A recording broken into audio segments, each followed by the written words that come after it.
قال رسول الله صلى الله عليه وسلم: الصلاة نور، والصدقة برهان، والصبر ضياء، والقرآن حجة لك أو عليك. قال رسول الله صلى الله عليه وسلم: الصلاة نور، والصدقة برهان، والصبر ضياء، والقرآن حجة. ربنا في الآخر يقول: إن الله مع الذين اتقوا والذين هم محسنون. كأنه يقول: وصبر إيه وتقوى إيه؟ أنت في دائرة الإحسان، أحسن إلى من أساء وأحيي من قتل. عقب ما تنتهي الآيات دي يبدأ إيه بقى؟ سبحان الذي أسرى بعبده ليلة. كرامات العظيمة اللي كانت لسيدنا الحمزة، أن الله عز رسول الله في موت سيدنا الحمزة وانتقاله إلى الرفيق الأعلى بقول الله: يا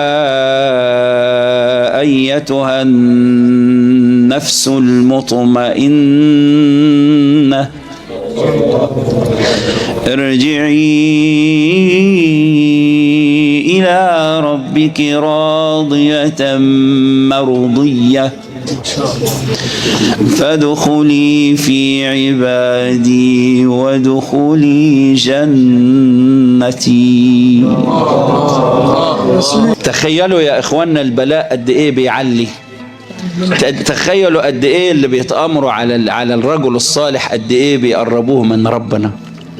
والله لو يعرف الناس الظالمين قد ايه اكرموا المظلومين، اقسم لكم لاستكثروا عليهم الظلم. يا ايتها النفس المطمئنة ارجعي الى ربك. ان كان ضاق بك هذا العالم وما كانش فيه حب بين طيات هذا العالم، تعالي راضية مرضية.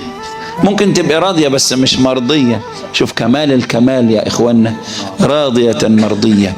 لسه مش ده النعيم، لا الراضية ولا المرضية وصلت لرتب النعيم. شوفوا يا إخوانا الأذى بتاع الناس بيوصل ويرقي ازاي. نهش اللحوم بيرقي عن سهر الليالي. يا سلام لما ربنا سبحانه وتعالى ينادي على النفس والروح، ينادي على الإنسان من كتر الظلم، من كتر الصبر، من كتر الحب، وينادي عليه يقول له: تعالى تعالى تعالى خش في عبادي. ادخلي في عبادي. ده المفروض يا أولاد بعد ده كله ده يقول له: ادخل جنتي. قال: لا، جنتي ايه؟ أعظم من دخولك في جنتي دخولك بين عبادي. قال: ليه؟ قال: لأن عبادي بعد ما يتجمعوا كده كده كده كده كده وبعدين يدخلوا الجنة.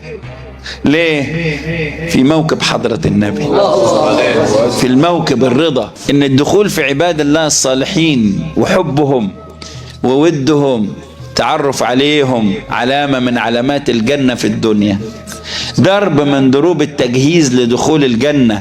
أن الله يدلك على الصالحين ويعرفك بالصالحين ويمسكك بالصالحين ولو كنت عاصيا. فالحب غياث وإن زل القدم.